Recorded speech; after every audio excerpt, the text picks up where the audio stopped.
Hello friends, Pandian ஸ்டோரில் என்ன நடக்குதுன்னு பார்க்கலாம் வாங்க. வீடியோவை ஸ்கிப் பண்ணாமல் கடைசி வரைக்கும் பாருங்கள். இங்கே சக்திவேலும் குமாரும் ரூமில் நின்று பேசிக்கிட்டு இருக்காங்க. சக்திவேல் சொல்கிறாங்க, டே குமார், உன் மேலே இந்த வீட்டில் உள்ள யாருக்குமே அக்கறை இல்லைடா. உன் பெரியப்பாவை பார்த்தியா? நீ என்னைக்கு அவரை கீழே தள்ளிவிட்டு அந்த கதிர் பையன் மேலே பழிய போட்டியோ அப்பத்துலேருந்து உன்னை அவர் வெறுக்கிறார்டா.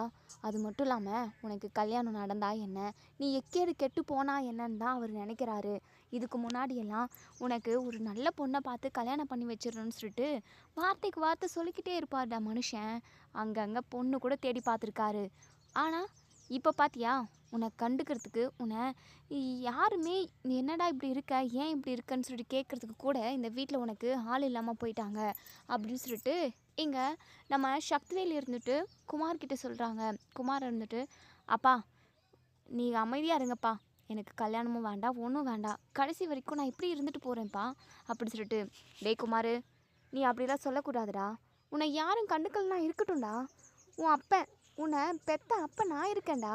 உனக்கு ஒரு நல்ல பொண்ணை பார்த்து கல்யாணம் பண்ணி வைக்க வேண்டிய பொறுப்பு எனக்கு இருக்குடா. இங்கே பாரு, நம்மளை விட வசதி வாய்ப்பில் நல்லா சிறந்தவங்களாக பார்த்து நான் கல்யாணம் பண்ணி வைக்கிறேன் அப்படி சொல்லிட்டு. அப்பா அதெல்லாம் எனக்கு ஒன்றும் வேண்டாப்பா. கல்யாணம் பண்ணிக்கணும் அப்படின்னா நான் அரசியை தான் பண்ணிப்பேன், மற்றபடி வேறு யாரையுமே கல்யாணம் பண்ணணும்னு நான் இப்போ வரைக்கும் நினைக்கலப்பா அப்படி சொல்லிட்டு. டேய் பொறுக்கி பையில, எரும மாடு, உனக்கு மூளை வளர்ந்துருக்காடா கொஞ்சமாவது? தொட்டி மாடு மாதிரி இப்படி வளர்ந்துருக்கியே, கொஞ்சமாவது யோசித்து பேச மாட்டேன்? அந்த அரசியாக வேணும் உனக்கு? ஊர் உலகத்தில் உனக்கு பொண்ணா இல்லைடா அப்படின்னு சொல்லி கேட்கவும் உடனே இங்கே குமார் இருந்துட்டு, அப்பா ஊர் உலகத்தில் எக்கச்சக்கமான பொண்ணுங்க இருக்குது, ஆனால் ஒரு பொண்ணுங்க கூட என்ன கல்யாணம் பண்ணிக்கிறேன்னு சொல்லிட்டு யாருமே சொல்லி முன் வரலையே. நம்மளா போய் எத்தனை இடத்துல பார்த்துருப்போம், யாருமே எனக்கு பொண்ணு கொடுக்குறேன்னு சொல்லிட்டு சொல்லவே இல்லை. டேய், அந்த பாண்டியன் மட்டும் எனக்கு பொண்ணு கொடுக்குறேன்னு சொல்லிட்டு எந்திரிச்சு உட்காந்துருக்கானாடா. அப்பா இங்கே பாருங்கப்பா, நீங்கள் நினச்சிங்க அப்படின்னா கண்டிப்பாக அவங்க எனக்கு பொண்ணு கொடுக்கறதுக்கு ரெடியாக தான்ப்பா இருக்காங்க அப்படி சொல்லிட்டு.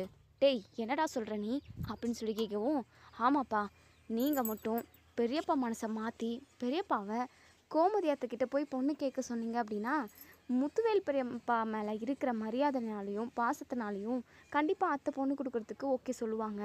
அது உங்களால் மட்டும்தான்ப்பா முடியும் அப்படி சொல்லிட்டு. டேய் இதெல்லாம் நடக்கிற காரியமாடா? கண்டிப்பாக அதெல்லாம் நடக்கவே நடக்காது.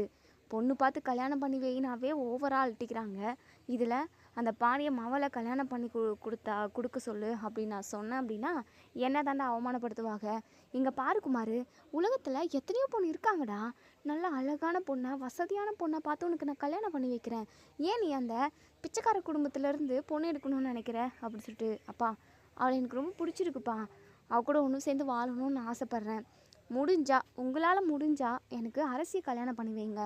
அப்படி இல்லைனா தேவையில்லாமல் நீங்கள் ரிஸ்க்கெல்லாம் எடுக்க வேண்டாப்பா, நான் என் வாழ்க்கையை பார்த்துட்டு போகிறேன் அப்படின்னு சொல்லிட்டு குமார் வந்து அங்கேருந்து போயிடுறாங்க. சக்திவேல் பயங்கரமாக யோசிக்கிறாங்க. அதே சமயம் அந்த குடும்பத்தை நம்ம பழி வாங்கணும் அப்படின்ற ஒரு எண்ணமும் இருக்குது. ஏன் அப்படின்னா இப்போது முத்துவேல் கூட நம்ம பாண்டியன் ஃபேமிலிக்கிட்ட நல்லா அட்டாச் ஆகிட்டாரு. ஸோ எல்லாருமே க்ளோஸாக தான் இருக்காங்க. ஆனால் சக்திவேலுக்கு சுத்தமாக பிடிக்கல. ஸோ அரசியை அந்த வீட்டுக்கு கல்யாணம் பண்ணி கூட்டிகிட்டு வந்து இதை வச்சு அந்த பாண்டியனையும் கோமதியும் நம்ம கண் கலங்க வைக்கணும். வருஷம் ஆனாலுமே அப்பா அம்மாவை பார்க்கவே கூடாதுன்ற ஒரு கண்டிஷனை நம்ம போடணும் அப்படின்னு சொல்லிட்டு சக்திவேல் இதை வச்சு நிறைய பிளான் பண்ணுறாங்க. ஆனால் இதை எல்லாமே நடக்கணும் அப்படின்னா குமார் ஆசைப்பட்டது அரசி மேலே. ஸோ அரசியை கல்யாணம் பண்ணிக்கிட்டு அவன் சந்தோஷமாக இருக்கட்டும். ஆனால் அப்பா அம்மா வீட்டுக்கே அந்த அரசி எப்போவுமே போகக்கூடாது. அந்த பாண்டியன் பரதேசியும் கோமதியும், அந்த ஓடுகாலி கோமதியும் 2 பேரும் அப்படியே ரத்த கண்ணீர் வடிக்கணும். அப்படி நம்ம பெத்த பிள்ளையை பார்க்க முடியலையே அப்படின்னு சொல்லிட்டு அவங்க கூனி குருவி சாகணும். அதெல்லாம் நடக்கணும் அப்படின்னா ஃபஸ்ட்டு நம்ம அண்ணனோட மனசை மாற்றணும். குமார் சொன்ன மாதிரி அண்ணன்கிட்ட பேசி அண்ணனோட மனசை மாற்றிட்டோம் அப்படின்னா கண்டிப்பாக நம்ம நினச்சது எல்லாமே நடக்கும்.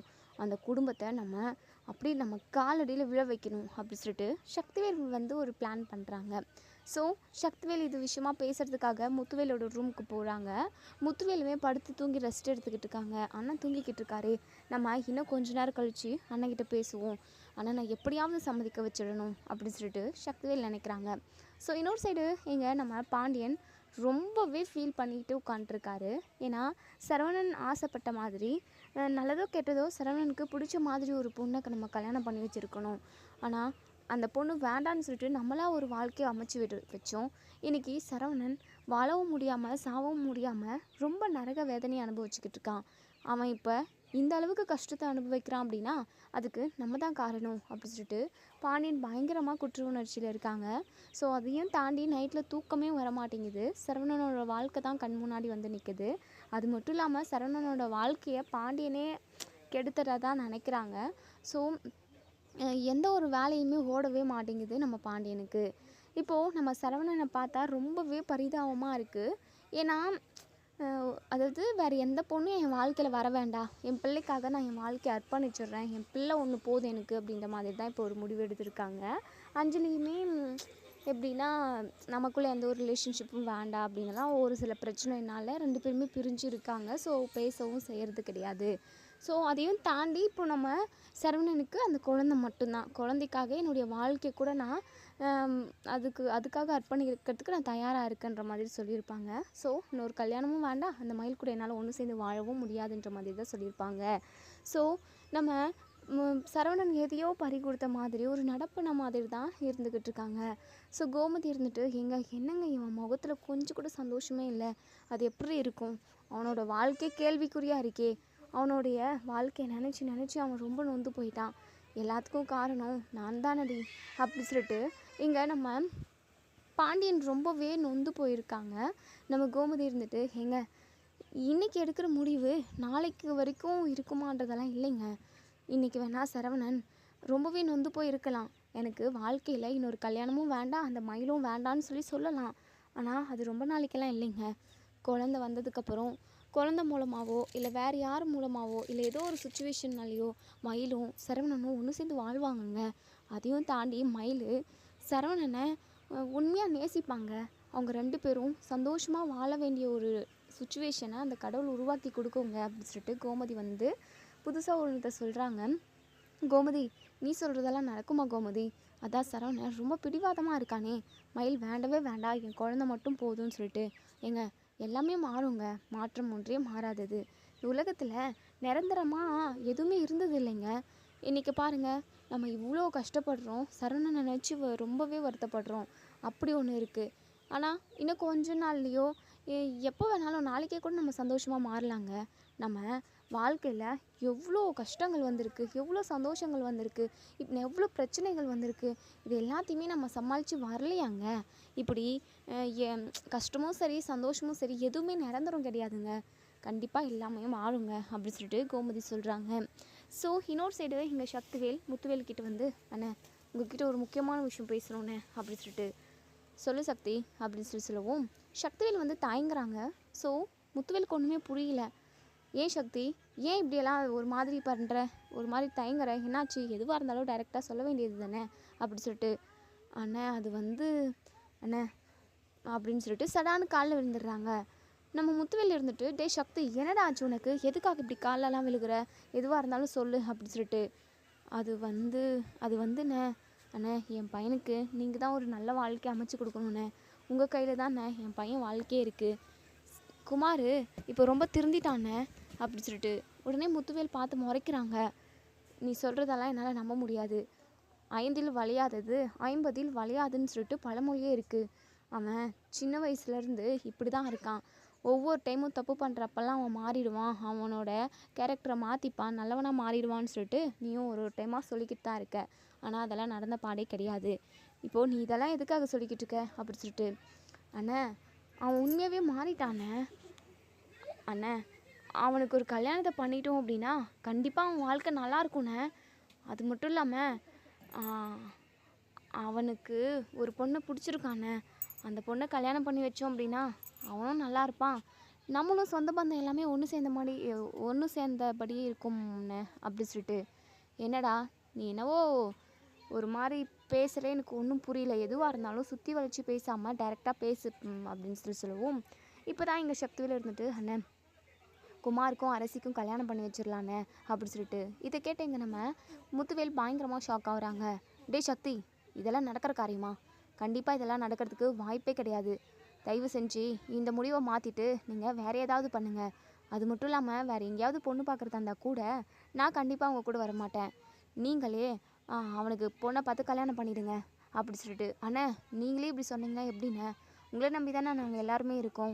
அண்ணே குமாரை மன்னிச்சிடுங்கண்ணே, அவன் நல்லவனா மாறிட்டானே. என்னைக்கு உங்களை தெரியாமல் கீழே தள்ளி விட்டு கதிர் மேலே பழிய போட்டானோ அந்த விஷயம் உங்களுக்கு தெரிஞ்சு நீங்கள் அவனை போலீஸில் மாட்டி கொடுக்காம அவனை காப்பாற்றினீங்களோ அந்த நிமிஷமே அவன் மாறிட்டான். தயவு செஞ்சு குமார் மனசை புரிஞ்சுக்கிட்டு அவனுக்கு ஒரு நல்ல வாழ்க்கை அமைச்சு வைங்கண்ணே. அது மட்டும் இல்லாமல் நீங்கள், நான், நம்ம குடும்பம் எல்லாருமே கோமதி கூட நல்லபடியாக பேசலாம். நம்ம சொந்த பந்தமாக சந்தோஷமாக இருக்கலாண்ணே. அண்ணே இது நடக்கணும் அப்படின்னா கண்டிப்பாக அந்த கல்யாணம் நடக்கணுண்ணே அப்படி சொல்லிட்டு சென்டிமெண்ட்டாக பேசுகிறாங்க. ஸோ கோமதியுமே எல்லா ஃபங்க்ஷனுக்கு நல்லது கெட்டதுக்கெல்லாம் வந்து இந்த வீட்டுக்கு போகணும், எல்லாருமே ஒன்றுமா இருக்கணுன்ற ஆசை நம்ம முத்துவேலுக்கு இருக்குது. ஸோ இதை வச்சு நம்ம முத்துவேலை மடக்க பார்க்குறாங்க சக்திவேல். ஸோ இருந்தாலும் கொஞ்சம் ஸ்டடியாக தான் இருக்காங்க நம்ம முத்துவேல்.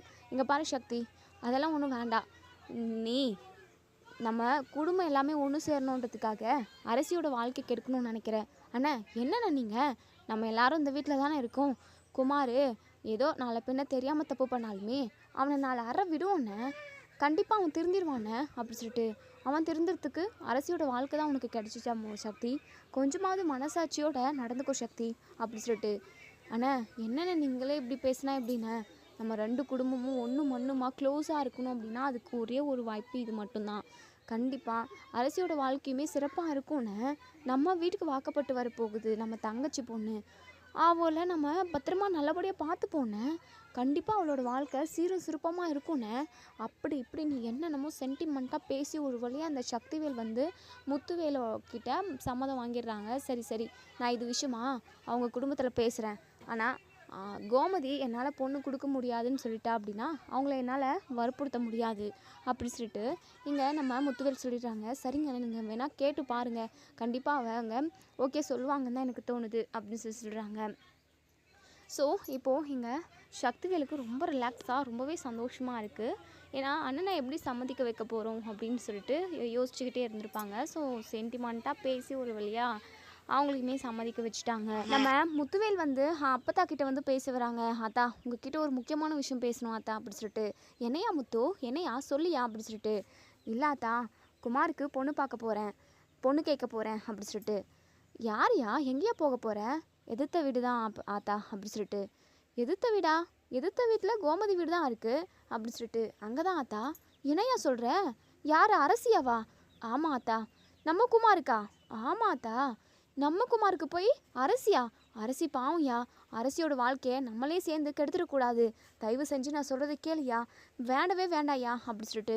உடனே இங்கே நம்ம சக்திவேல் வராங்க. ஏன் ஆத்தா, எதுக்காக என் பையனுக்கு அரசி வேண்டவே வேண்டான்னு சொல்கிறீங்க? கண்டிப்பாக அரசி இந்த வீட்டுக்கு வந்தானா நல்லா தானே இருப்பா, இந்த வீட்டுக்கு வந்தால் நல்லா தான் இருப்பா, ஆனால் குமாருக்கு வாக்கப்பட்டு வந்தா கண்டிப்பாக அவளோட வாழ்க்கை நல்லாவே இருக்காது அப்படின்னு சொல்லிட்டு இங்கே நம்ம அப்போத்தான் வந்து சொல்கிறாங்க.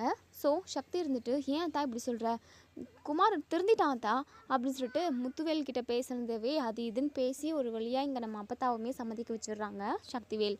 ஸோ இங்கே நம்ம அப்பத்தா, அதுக்கப்புறம் நம்ம முத்துவேல், சக்திவேல் இவங்க 3 பேரும் இப்போது கோமதியோட வீட்டுக்கு போகிறாங்க. ஸோ சீர் தட்டுவரிசையோடு கொண்டு போகிறாங்க.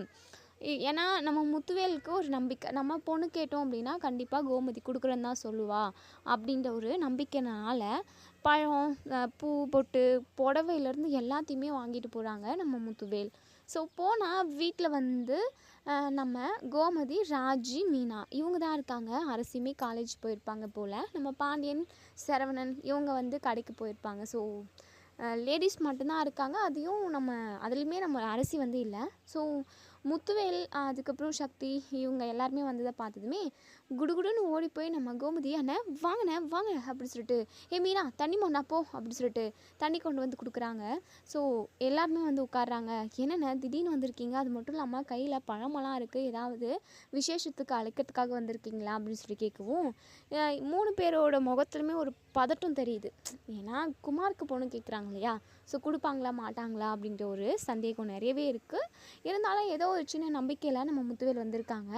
ஸோ எதுவுமே பேசாமல் இருக்கவும் கோமதி இருந்துட்டு, என்னென்ன எதுவும் பேசாமல் இருக்கீங்க, எதுக்காக இந்த பழமெல்லாம், பொடவெல்லாம் இருக்குது, எதுக்காகண்ணே அப்படி சொல்லிட்டு. உடனே நம்ம அப்பத்தா இருந்துட்டு, கோமதி ரொம்ப முக்கியமான விஷயம் கோமதி, அரசியை குமாருக்கு பொண்ணு கேட்க வந்திருக்கோம் அப்படி சொல்லிட்டு. இதை கேட்ட இங்கே நம்ம கோமதி பயங்கரமாக ஷாக் ஆகுறாங்க. உடனேங்க நம்ம ம், அதாவது ராஜி மீனா இவங்களுமே பயங்கரமாக ஷாக் ஆகுறாங்க. ராஜி இருந்துட்டு, இங்கே பாரு அப்பத்தா, உனக்கு என்ன கிறுக்கு ஏதாவது பிடிச்சிருக்கா? போயும் போயும் அந்த குமாருக்கு அரசியை பொண்ணு கேட்டு வந்திருக்கீங்க, உங்களுக்கு கொஞ்சம் கூட மனசாட்சியே இல்லையா? அரசி ரொம்ப ரொம்ப நல்ல பொண்ணு, ஏற்கனவே அவள் கெட்டு சீரழிஞ்சது எல்லாமே போதும், இதுக்கப்புறமாவது அவள் நிம்மதியாக இருக்கணும், அவளோட வாழ்க்கை கெடுக்கணுன்றதுக்காக தான் நீங்கள் எல்லாருமா சேர்ந்து அரசியை பொண்ணு கேட்க வந்திருக்கீங்களா? கண்டிப்பாக அவனுக்கெல்லாம் நான் கொடுக்க விடவே மாட்டேன். கண்டிப்பாக அரசி குமாருக்கு பொண்டாட்டியாக போகவே கூடாது அப்படின்னு சொல்லிட்டு ராஜி ரொம்பவே பிடிவாதமாக இருக்காங்க. உடனேங்க நம்ம சக்திவேல் இருந்துட்டு, ராஜிமா கொஞ்சம் பொறுமையாக இருமா, நான் கோமதி கிட்ட பேசிக்கிறேன். கோமதி, நீ மனசு வச்சு அப்படின்னா நம்ம 2 குடும்பமும் ஒன்று சேர்ந்துரும் அப்படின்னு சொல்லிட்டு. ஏன்னா இத்தனை வருஷமாக சரியாக பேசிக்காத நம்ம சக்திவேல் வந்து இன்றைக்கி இவ்வளோ கீழே இறங்கி பேசுகிறதுனால நம்ம கோமதியோட மனசுக்கு கொஞ்சம் சந்தோஷமாக இருக்குது. ஆனால் அரசியோட வாழ்க்கையை நம்ம பாழாக்கணுமா அப்படின்னு யோசிக்கிறாங்க. ஆனால் நீங்கள் எல்லாருமே இம்புட்டு தூரம் வந்து பொண்ணு கேட்குறதெல்லாம் எனக்கு ரொம்ப சந்தோஷமாக தான் இருக்குது. ஆனால் குமாருக்கு பொண்ணை கல்யாணம் பண்ணி கொடுக்கறதுக்கு தான் எனக்கு கொஞ்சம் யோசனையாகவே இருக்குது அப்படின்னு சொல்லிட்டு. உடனே இங்கே சக்தி இருந்துட்டு, இங்கே பாரு கோமதி, இதை நினச்சாலாம் நீ எதுவும் கவலையே படாத, நீ பயப்படவும் கூடாது, ஏன்னா நாங்கள் இருக்கோம், அரசியை நல்லபடியாக நாங்கள் பார்த்துப்போம் அப்படின்னு சொல்லிட்டு சொல்கிறாங்க. எதுவாக இருந்தாலும் அவங்கக்கிட்ட ஒரு வார்த்தை சொல்லிடலாம், நான் அவங்களுக்கு கால் பண்ணுறேன் அப்படின்னு சொல்லிட்டு. இப்போ உடனே எங்கள் சக்திவேலுக்கு தெரியும், ஏன்னா அந்த பாண்டியன் வந்து கொடுக்கறதுக்கு சம்மதிக்க மாட்டான் அப்படின்னு சொல்லிட்டு. இங்கே பாரு கோமதி, அதான் மச்சான் ரொம்ப நல்ல மச்சான்ல, அவர் போய் உன் பேச்சை மீறி என்ன சொல்ல போகிறாரு? நீ எடுக்கிறது தானே முடிவு, எதுவாக இருந்தாலும் நீயே சொல்லுமா அப்படின்னு சொல்லிட்டு. எனக்கு கொடுக்கக்கூடாதுன்னு தான் தோணுதுண்ணே அப்படின்னு சொல்லிட்டு. உடனே எங்கள் சக்தி இருந்துட்டு, என்ன கோமதி இப்படி சொல்லிட்டேன், நாங்கள் இவ்வளோ தூரம் இறங்கி வந்து பொண்ணு கேட்குறோம், ஆனால் நீ முகத்தில் அடிக்கிற மாதிரி பதில் சொல்கிறே, ஆனால் என்னென்ன இது, நீங்களும் எதுவும் எந்த ஒரு வார்த்தையும் பேசாமே இருக்கீங்க அப்படின்னு சொல்லிட்டு. உடனேங்க நம்ம முத்துவேல் இருந்துட்டு, கோமதி, என்ன நம்பி நீ கண்டிப்பாக அரசியை அந்த வீட்டுக்கு மருமகளாக அனுப்பலாம், கண்டிப்பாக நான் பத்திரமா பார்த்துப்பேன், அந்த குமாரால் எந்த தொந்தரவும் எந்த பிரச்சனையும் வராது, என்னை நம்பி உன் பொண்ணை அந்த வீட்டுக்கு மருமகளாக அனுப்பி வைப்பியா அப்படின்னு சொல்லிட்டு. எங்கள் முத்துவேல் வாயை திறந்து கேட்டுமே நம்ம கோமதியோட மனசே மாறிடுது. அண்ணே, உங்களுக்காக நான் சம்மதிக்கிறேண்ணே அப்படின்னு சொல்லிட்டு. மீனாவும் ராஜியும், அத்தை மாமா வீட்டில் உள்ள யாருமே இல்லாமல் நீங்கள் இவ்வளோ பெரிய முடிவு எடுத்து இருக்கீங்க, கண்டிப்பாக இதனால் பிரச்சனை வரும், கண்டிப்பாக மாமா பிரச்சனை செய்வார், தயவு செஞ்சு கொஞ்சம் யோசித்து முடிவெடுங்க, அதையும் தாண்டி இது அரசியோட வாழ்க்கை விஷயம் அப்படின்னு சொல்லிட்டு. உடனே இங்கே கோமதி இருந்துட்டு, மீனா ராஜி நீங்கள் 2 பேரும் அமைதியாக இருங்க, என் அண்ணனே சொல்லிட்டாரு, என் அண்ணன் கண்டிப்பாக அரசியை ரொம்ப நல்லபடியாக பார்த்துப்பாரு, எனக்கு நம்பிக்கை இருக்குது, ஆனால் நீங்கள் தட்டு கொடுங்கண்ணே அப்படின்னு சொல்லிட்டு. இப்போது நம்ம கோமதியும் முத்தும் குமார் அரசி கல்யாணத்துக்காக நிச்சயதார்த்தம் பண்ணுற மாதிரி சிம்பிளாக தட்டை மாற்றிக்கிட்டாங்க. ஸோ நம்ம ராஜிக்கும் மீனாவுக்கும் பயங்கர பதட்டமாக இருக்குது. கண்டிப்பாக இந்த விஷயம் மாமாவுக்கு மற்றவங்களுக்கெல்லாம் தெரிஞ்சுது அப்படின்னா பெரிய பூகமுமே வெடிக்க போகுது. பின்னாடி வர இருக்கிற விளைவை எதுவுமே யோசிக்காமல் அத்தை இவ்வளோ பெரிய தப்பு செஞ்சுட்டாங்களே அப்படின்னு சொல்லிட்டு. இப்போது தண்ணி ஜூஸ் எல்லாம் கொண்டு வந்து கொடுக்குறாங்க, நாங்கள் கிளம்புறோம், இது விஷயமா நீங்கள் முடிவு எடுத்துகிட்டு அதுக்கப்புறம் முடிவு எடுக்கிறதுக்கு என்ன இருக்குது, நல்ல நாளை பார்த்து ஐயரை கூப்பிட்டு கல்யாணத்துக்கு நம்ம தேதி குடிச்சிருவோம், மாப்பிள்ளை வரட்டும், அதை நம்ம தேதி அப்புறம் குடிச்சிக்கலாம் அப்படின்னு சொல்லிட்டு. இங்கே நம்ம முத்துவேல் சக்திவேல் நம்ம அப்பத்தா இவங்க 3 பேருமே கிளம்பி போயிடுறாங்க. நம்ம கோமதிக்கு ரொம்ப சந்தோஷமாக இருக்குது, தன்னோட 2 அண்ணங்களும் வந்து பொண்ணு கேட்ட விஷயம், அது மட்டும் இல்லாமல் 2 குடும்பமும் ஒன்று சேர போகுது அப்படின்னு சொல்லிட்டு இதை நினச்சி ரொம்ப சந்தோஷமாக இருக்காங்க. உடனே நம்ம மீனா இருந்துட்டு, என்னத்தை ரொம்ப சந்தோஷமாக இருக்கீங்க போல், ஆமாடி பின்ன இருக்காதா பின்ன, என் அண்ணனுங்களே வந்து பொண்ணு கேட்டாங்க, என் முத்து அண்ணன் சொல்லிடுச்சுடி அரசியோட வாழ்க்கை ரொம்ப நல்லா இருக்கும், அத்தை முட்டாள்தனமாக நீங்கள் ஒரு முடிவு எடுத்துட்டீங்க, கண்டிப்பாக இதனால் நீங்கள் ரொம்ப பின்விளைவுகளை நீங்கள் சந்திக்க போகிறீங்க. ஏய் என்னடி, அதெல்லாம் ஒன்றுமே கிடையவே கிடையாது அத்தை, அரசியை கூட நீங்கள் ஒரு வார்த்தை கேட்கவே இல்லை, அதையும் தாண்டி மாமாவை கூட கேட்கல, வீட்டில் உள்ள ஆம்பளைங்களுக்கு எந்த விஷயமும் தெரியாமல் இப்படி பண்ணிட்டீங்களே அத்தை, கண்டிப்பாக இது ரொம்ப தப்புன்னு தான் எனக்கு தோணுது அத்தை, இதனால் என்ன பிரச்சனை வரப்போகுதுன்னே தெரியல அத்தை அப்படின்னு சொல்லிட்டு. ஏய் அதெல்லாம் எந்த பிரச்சனையும் வராதுடி அப்படின்னு சொல்லிட்டு. இப்போ பாண்டியனும் சரவணன் அதுக்கப்புறம் கதிரியும் இவங்க எல்லாருமே இப்போ தான் வேலையெல்லாம் முடிச்சுட்டு வீட்டுக்கு வராங்க. ஸோ நம்ம பாண்டியன் வந்ததுமே எப்படியாவது கச்சிதமாக சொல்லி அவரோட மனசையுமே சாந்தமாக வச்சு அவரை சம்மதிக்க வச்சிடணும்னு சொல்லிட்டு நம்ம கோமதி யோசிக்கிறாங்க. ஸோ வந்ததுமே காஃபி கொண்டு வந்து கொடுக்குறாங்க. எங்க உங்ககிட்ட ஒரு முக்கியமான விஷயம் பேசணுங்க அப்படின்னு சொல்லிட்டு நைஸாக ஆரம்பிக்கிறாங்க. என்ன கோமதி, சொல்லு கோமதி அப்படின்னு சொல்லிட்டு. ஏன்னா பாண்டியன் ஏற்கனவே சரவணன் வாழ்க்கை விஷயத்தில் ரொம்பவே டென்ஷனாக இருப்பாங்க. இப்படி பண்ணிட்டோமே நம்மளால் வாழ்க்கை கெட்டு போச்சு அப்படின்னாலாம் யோசனையே இருப்பாங்க. ஸோ இந்த டைமில் இங்கே நம்ம கோமதி இருந்துட்டு என் அண்ணனும் என் அம்மாலாம் வந்திருந்தாங்கங்க. எதுக்காக அப்படின்னு சொல்லிட்டு குமாருக்கு பொண்ணு கேட்டு தாங்க வந்திருந்தாங்க. என்ன குமாருக்கு அரசியை பொண்ணு கேட்க வந்திருந்தாங்களா? நீ என்ன சொன்ன? ஏங்க என் அண்ணனே வந்து சொல்கிறப்போ என் அண்ணன் ரொம்ப நல்லா பார்த்துக்கிறேன்னு சொல்கிறப்போ அது எப்படிங்க நான் கொடுக்க மாட்டேன்னு மறுக்கிறது? கல்யாணம் பண்ணிடலாம் அப்படின்னு நான் சொல்லிட்டேங்க அப்படின்னு சொல்லிட்டு இதை கேட்ட இங்கே நம்ம பாண்டியன் பயங்கரமாக ஷாக் ஆகுறாங்க. கோமதி என்ன பண்ணி வச்சிருக்க நீ? இது விஷயமா நீ அரசிக்கிட்ட கேட்டியா அப்படின்னு சொல்லிட்டு. இல்லைங்க, அவள் என்னங்க முடிவெடுக்கிறதுக்கு இருக்குது? நம்மளா பெரியவங்களா பார்த்து கல்யாணம் பண்ணி வச்சோம் அப்படின்னா அவளுக்கு நல்லா தானே இருக்கும் வாழ்க்கை அப்படின்னு சொல்லிட்டு. நல்லா தான் இருக்கும், ஆனால் அந்த குமாருக்கு கல்யாணம் பண்ணி வைக்கிறோன்னு சொல்லிட்டு நீ யோசிச்சியா அப்படின்னு சொல்லிட்டு. ஏங்க அதெல்லாம் அவன் மாறிட்டானாங்க அப்படி சொல்லிட்டு. இங்கே பாரு கோமதி, என் முகத்தில் நீ முழிக்கவே முழிக்காத. என்ன நீ உன் மனசில் நீ என்ன நினச்சிக்கிட்டு இருக்க? பெரிய பெரிய விஷயத்தில் நீ தனியாகவே ஒத்தாலாம் முடிவெடுக்கிறதுக்கு துணிஞ்சிட்டல. ஏற்கனவே அப்படி தான் கதிரை அவனோட சம்மதமே இல்லாமல் ராஜுக்கு கல்யாணம் பண்ணி வச்ச. சரி விடு, அவங்களோட வாழ்க்கை நல்லா தான் இருக்குது. ஆனால் அதுக்காக திரும்ப திரும்ப அதே தப்பு பண்ணுவியா? இது விஷயமா என்கிட்ட ஒரு வார்த்தை கேட்கணுன்னு உனக்கு தோணவே இல்லைல்ல? ஏன் உங்ககிட்ட ஃபோன் இல்லையா? ஃபோன்லையாவது எனக்கு கால் பண்ணி சொல்லியிருக்கலாம்ல அப்படின்னு சொல்லிட்டு. ஏங்க நீங்கள் எதுவும் சொல்ல மாட்டீங்க, நான் எடுக்கிறது தான் உங்களோட முடிவுன்னு நான் நினச்சேங்க. அதனால தான் இங்கே பாரு கோமதி, நீ எடுக்கிறதே கூட முடிவாக இருந்துட்டு போகட்டும். ஆனால் என்கிட்ட ஒரு வார்த்தை கலந்து பேசாமல் நீ உன்னுடைய முடிவை மட்டும் சம்மதம்னு சொல்லி வச்சுருக்கியே. கல்யாணம் பண்ணிக்க போகிற பொண்ணுக்கிட்ட கேட்கல, பெற்றவன் என்கிட்ட கேட்கல, வீட்டில் உள்ள அவங்க அண்ணன் தம்பிக்கிட்ட கேட்கல, யார்கிட்டையுமே கேட்காம தனிமையில் நீ இப்படி ஒரு முடிவு எடுத்து வச்சுருக்க. இங்கே பார் கோமதி, கண்டிப்பாக என்ன ஆனாலும் என்ன நடந்தாலும் இது குமாருக்கும் அரசிக்கும் நான் கல்யாணம் நடக்கவே விடவே மாட்டேன். என் பொண்ணோட வாழ்க்கையை நானே கெடுக்க விரும்பலை. ஏற்கனவே சரவணனோட வாழ்க்கையை நினச்சி நான் நொந்து போயிருக்கேன்.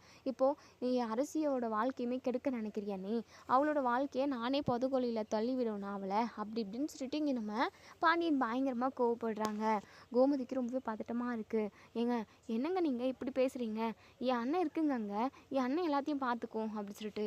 இங்கே பாரு கோமதி, அதெல்லாம் எனக்கு தெரியாது, அரசி வரட்டும் அப்படி சொல்லிட்டு. அரசியுமே காலேஜ் முடிச்சு வராங்க. அரசி வந்ததுமே இங்கே நம்ம பாண்டியன் இருந்துட்டு, அரசியா நீ அந்த குமாரை கல்யாணம் பண்ணிக்குவியாம்மா அப்படின்னு சொல்லி கேட்கவும், என்னப்பா திருப்பி இப்படி ஒரு கேள்வி கேட்குறீங்க? அவன் ஒரு பொறுக்கி நாய். அது மட்டும் இல்லாமல் இப்போ கூட எவ்வளோ பெரிய பிரச்சனை நடந்தது அவனால். அவன் எல்லாமே பிரச்சனை மட்டும்தான்ப்பா பண்ணுவான், எல்லாமே தப்பு மட்டும்தான் பண்ணுவான். நல்லதுன்னு அவன் வாழ்க்கையில் எதுவுமே இல்லைப்பா. நல்லதுனாவே அவனுக்கு சுத்தமாக பிடிக்காது. அவனை போய் கல்யாணம் பண்ணிக்குவீங்கன்னு சொல்லிட்டு என்கிட்ட கேட்குறீங்களே அப்படின்னு சொல்லிட்டு. உடனே நம்ம பாண்டியன் கோமதியை பார்த்து முறைக்கிறாங்க. இங்கே பாருப்பா, உன் மனசில் என்ன இருக்குன்னே தெரிஞ்சுக்காம உன் அம்மா கோமதி அவங்களோட அண்ணன் வந்து பொண்ணு கேட்டாங்களாம். அதுக்கு அந்த கேடு கெட்ட பொறுக்கி நாய்க்கு உன்னை கல்யாணம் பண்ணி வைக்கிறேன்னு சொல்லிட்டு வாக்கு கொடுத்து அனுப்பியிருக்காங்க அப்படி சொல்லிட்டு சொன்னதுமே இதை கேட்ட அரசி பயங்கரமாக ஷாக் ஆகுறாங்க. என்னப்பா சொல்கிறீங்க? அம்மா, அப்பா சொல்கிறது உண்மையா? அந்த குமாரை நான் கல்யாணம் பண்ணிக்கணுமா? கண்டிப்பாக அது மட்டும் நடக்கவே நடக்காதுமா அப்படி சொல்லிட்டு. கோமதி இருந்துட்டு, அரசி நான் உங்ககிட்ட வாக்கு கொடுத்து அனுப்பிட்டேன்டி. அந்த வீட்டுக்கு நீ மருமகளாக போனா அப்படின்னா என் அண்ணனுங்க உன்னை ரொம்ப நல்லா பார்த்துப்பாங்கடி அப்படி சொல்லிட்டு. உன் அண்ணனுங்களாம் நல்லா தான் பார்த்துப்பாங்க, ஆனால் நான் கல்யாணம் பண்ணிட்டு போகிறவன் நல்லவனாக இருக்கணும்னு நினைக்க மாட்டியாம்மா? ஏம்மா என் வாழ்க்கைக்கு எடுக்கணும்னு நீ நினைக்கிற அப்படின்னு சொல்லிட்டு இங்கே அரிசி கேட்டதுமே நம்ம கோமதி ரொம்பவே நொந்து போயிடுறாங்க. அரிசி, உன் வாழ்க்கை போய் நான் கெடுக்கணும்னு நினைப்பேனா? அப்போ அப்படி நினைக்கல அப்படின்னா நீ இப்படி ஒரு முடிவை எடுத்திருக்க மாட்டியாம்மா அப்படி சொல்லிட்டு ஆளுக்கு ஒவ்வொன்று பேசி பேசி பயங்கரமாக சண்டையாக போய்கிட்டு இருக்கு. மீனா இருந்துட்டு உடனே இங்கே கோமதி கிட்ட, இங்கே பாருங்க அத்தை, இப்போ ஒன்றும் கெட்டு போகலை. என்ன கல்யாணமாக நடந்துருச்சு? இல்லைல்ல, சும்மா ஃபார்மாலிட்டிஸுக்கு இந்த தட்டு மட்டும்தானே மாற்றினீங்க.